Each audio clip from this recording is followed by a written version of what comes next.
दोस्तों नमस्कार। 4 पीएम गुजरात पर आप सभी का बहुत-बहुत स्वागत है। मैं हूं आपका दोस्त मयूर जानी। दोस्तों मध्य प्रदेश और छत्तीसगढ़ में तो चुनाव संपन्न हो चुके हैं, आप सब जानते हैं और हर कोई ये कह रहा है कि भई भारतीय जनता पार्टी वहाँ कुछ कर नहीं सकती।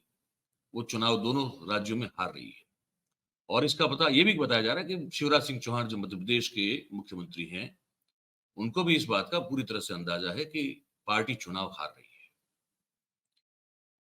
आज कुछ थोड़े उसी मतलब है तो राजनीति का ही मुद्दा मध्य प्रदेश की बात है और उसका जो भारतीय जनता पार्टी का जो मेन जो जिसको कहते हैं ना कि जो भूमिका में है, जो लीड कैरेक्टर है, शिवराज सिंह चौहान, उसको लेकर बात करनी है आज।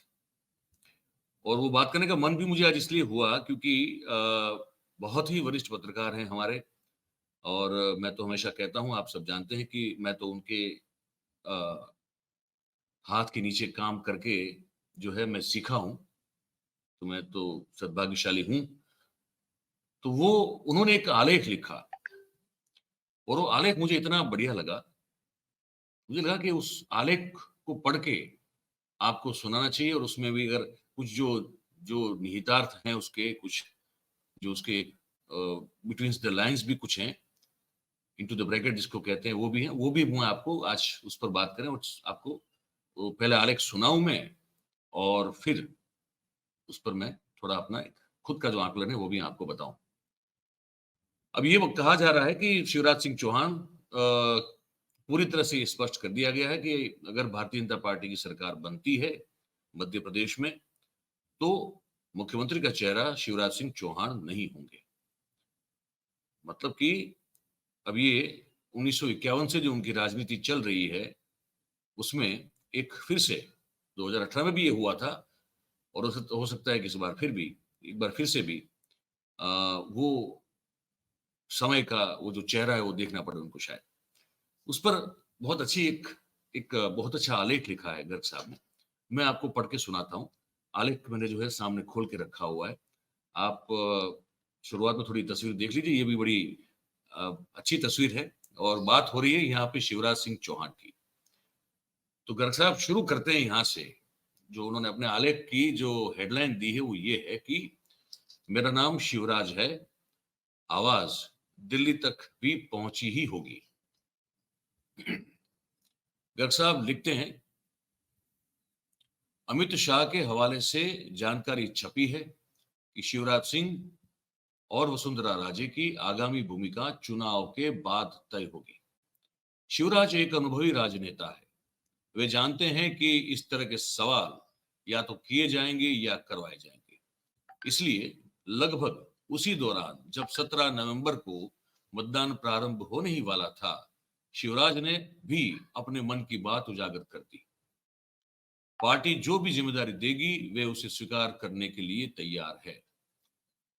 मुख्यमंत्री को पता है कि पार्टी अगर जीत गई तो उन्हें मुख्यमंत्री नहीं बनाया जाएगा और हार गई तो आलाकमान यानी कि प्रधानमंत्री उन्हें किन किन जरूरी कामों में लगा सकते हैं।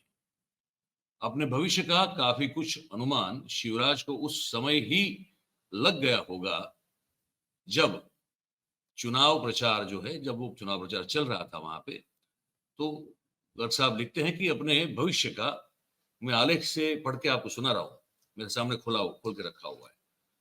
तो अपने भविष्य की का काफी कुछ अनुमान शिवराज को उस समय ही लग गया होगा जब चुनाव प्रचार की अंतिम घड़ी में 14 नवंबर के दिन इंदौर महानगर के व्यस्ततम 1.25 मीटर लंबे टुकड़े पर हुए 50 मिनट के भव्य रोड शो में भी प्रधानमंत्री के साथ खुली जीप पर एकमात्र सवार व्यक्ति प्रदेश का मुख्यमंत्री नहीं बल्कि प्रदेशाध्यक्ष सांसद वीडी शर्मा थे। मानकर चला जा सकता है कि रोड शो के शांतिपूर्वक संपन्न होने तक उपस्थित जनसमूह की संख्या और सुरक्षा इंतजामों को लेकर शिवराज अपने द्वारा ही शहर में नियुक्त किए गए अधिकारियों से पल पल की जानकारी लेते रहे होंगे। ठीक है, आगे लगते हैं गर्ग साहब। मध्य प्रदेश की कोई 9 करोड़ जनता को संघर्षपूर्ण चुनाव के नतीजे के साथ ही जिस एक अन्य जानकारी की अब उत्सुकता से प्रतीक्षा है, वो यह कि शिवराज का आगे क्या होने वाला है। इस साल 28 दिनों का संक्षिप्त कमलनाथ, मतलब कि 1 साल और 28 दिन का संक्षिप्त कमलनाथ काल छोड़ दें तो जो व्यक्ति पिछले 18 सालों से सत्ता में बना हुआ है, उसका आगे का राजनीतिक भविष्य जनता ही नहीं, पार्टी और वफादार नौकरशाही में भी चर्चा का विषय है। शिवराज दोनों ही चिंताओं से मुक्त हैं।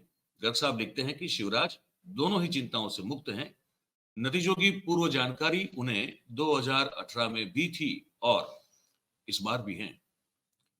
मोदी जिसे पसंद करना छोड़ देते हैं, उसे सौंपी जा सकने वाली जिम्मेदारियों का भी उन्हें पूर्वानुमान है। मोदी जिसे पसंद करना छोड़ देते हैं, उन्हें फिर क्या क्या जिम्मेदारियां सौंपी जा सकती है, उसका उन्हें पूर्व अनुमान है, ये गर्ग साहब कह रहे हैं।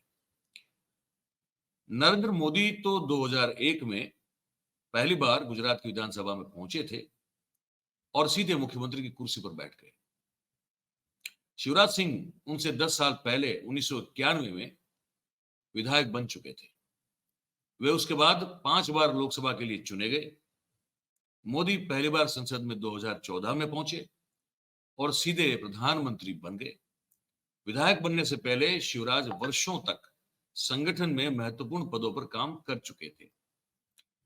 शिवराज सिंह, गर्ग साहब आगे लिख रहे हैं, सुनिएगा ध्यान से।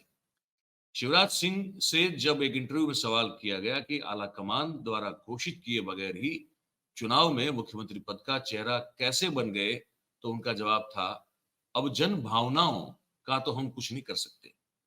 शिवराज सिंह ने जवाब दिया कि अब जन भावनाओं का हम क्या कर सकते हैं। 2018 में भी शिवराज को मुख्यमंत्री पद का चेहरा नहीं बनाया गया था और विधानसभा चुनाव प्रधानमंत्री के चेहरे पर ही लड़ा गया था। भाजपा चुनाव हार गई थी। पूछा जा सकता है कि कमलनाथ सरकार के गिरने के बाद 2020 में जब फिर से भाजपा की सरकार बनी, तो शिवराज को ही मुख्यमंत्री क्यों बनाना पड़ा। आप सुन रहे हैं, आप गौर से सुनिएगा पूरा आलेख जो मैं पढ़ रहा हूं उसको।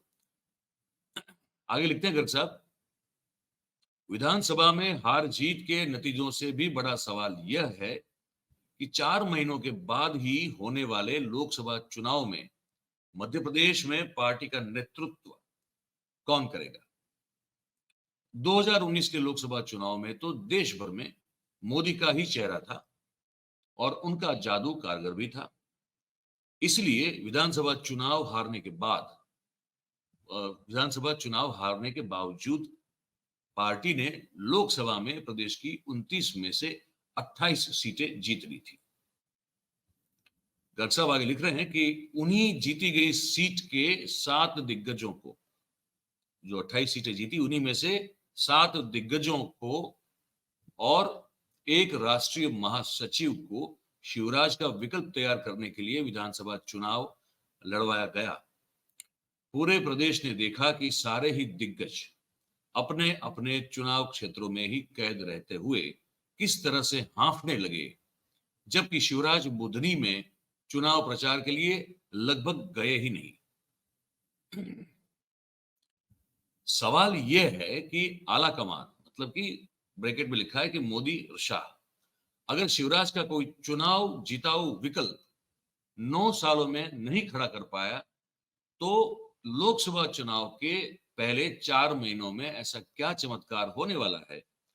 शिवराज के प्रति नजर आती नाराजगी का क्या ये एक कारण भी हो सकता है कि योगी की तरह उत्तर प्रदेश के योगी की तरह ये मुख्यमंत्री भी सत्ता का एक केंद्र बने हुए हैं।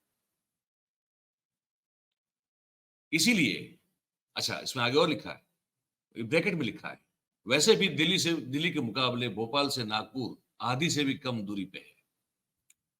फिर आगे लिखते हैं कि कर्नाटक में भी ऐसा ही केंद्र येदियुरप्पा बन गए।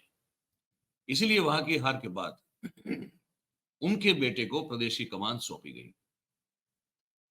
राजस्थान में भी ऐसा ही एक केंद्र वसुंधरा के नेतृत्व में खड़ा हो रहा है। भाजपा आला कमान ने भाजपा आला कमान ने उक्त सभी स्थानों पर विकल्प तैयार करने की कोशिशें तो की, पर अपेक्षित सफलता नहीं मिली।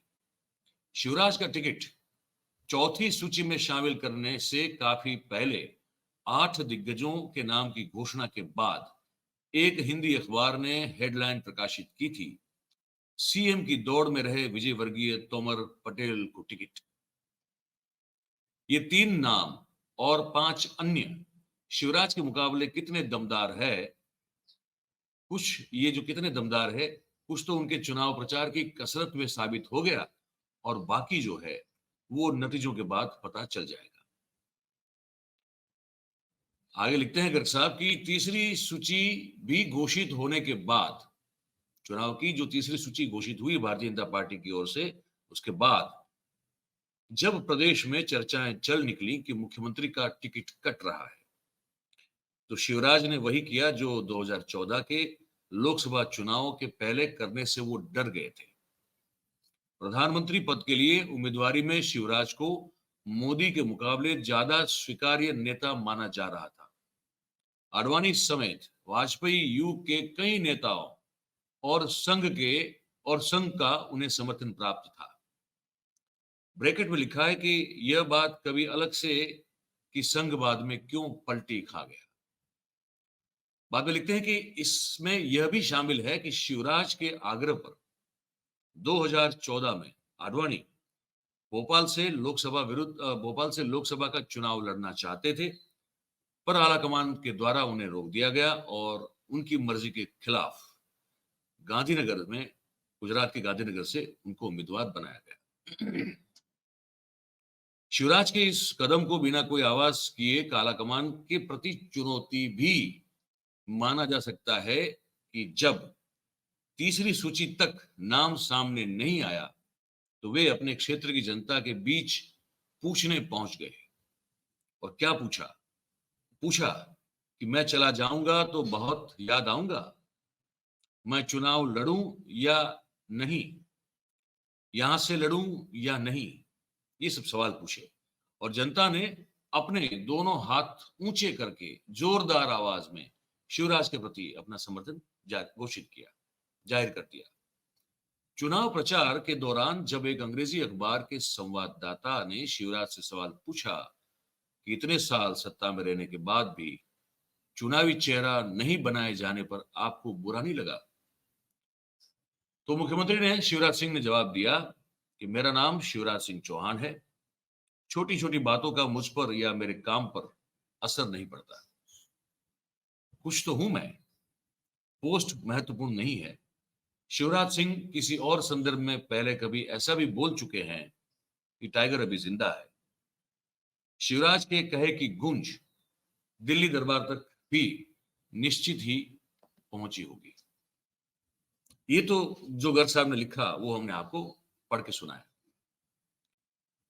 अब ये जो हम समझ पा रहे हैं वो ये है कि कुल मिला के ये भी जो उन्होंने बहुत बारीकी से जो है अवलोकन किया तभी ये लिखा।